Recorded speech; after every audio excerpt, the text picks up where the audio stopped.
সুন্দরবন সংলগ্ন চুনকুড়ি নদীর তীব্র জোয়ারের তোড়ে ভেঙে যাওয়া শিহরতলী গ্রামের মূল বেড়িবাঁধ মেরামতের চেষ্টা চললেও আপাতত রিং বাঁধ নির্মাণ করে এলাকার আতঙ্কিত মানুষের জানমাল রক্ষার চেষ্টা চলছে। এসকে সিরাজের প্রতিবেদনে থাকছে বিস্তারিত।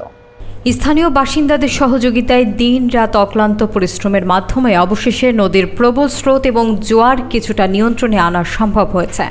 স্থানীয় বিশিষ্ট সমাজসেবক আব্দুর রাজ্জাক জানান, বাঁধে যখন ফাটল দেখা দেয় তখনই শ্যামনগর পানি উন্নয়ন বোর্ডকে বারবার অবহিত করা হয়েছিল, কিন্তু যথাসময়ে ব্যবস্থা না নেওয়ায় আজকের এই বিপর্যয় ঘটেছে।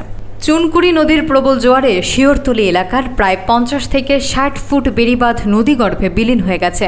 ঘটনার খবর পেয়ে ঘটনাস্থলে ছুটে যান উপজেলা নির্বাহী কর্মকর্তা মোসাম্মদ রনি খাতুন, সহকারী কমিশনার আব্দুল্লাল রিফাত, শ্যামনগর উপজেলা বিএনপির সাবেক সভাপতি আলহাজ মাস্টার আব্দুল ওয়াহেদ সহ পানি উন্নয়ন বোর্ডের কর্মকর্তা কর্মচারীরা।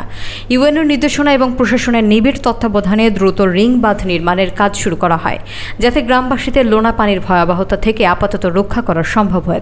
তবে আতঙ্ক এখনও কাটেনি গ্রামবাসীদের। এখন তাদের একটাই দাবি, একটি টেকসই এবং দীর্ঘস্থায়ী বেড়িবাঁধ নির্মাণ।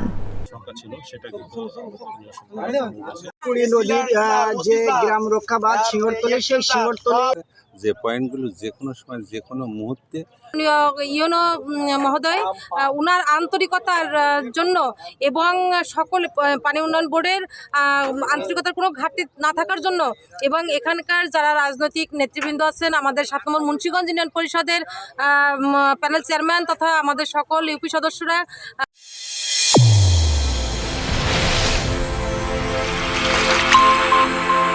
চ্যানেল A1 হৃদয়ের স্পন্দন।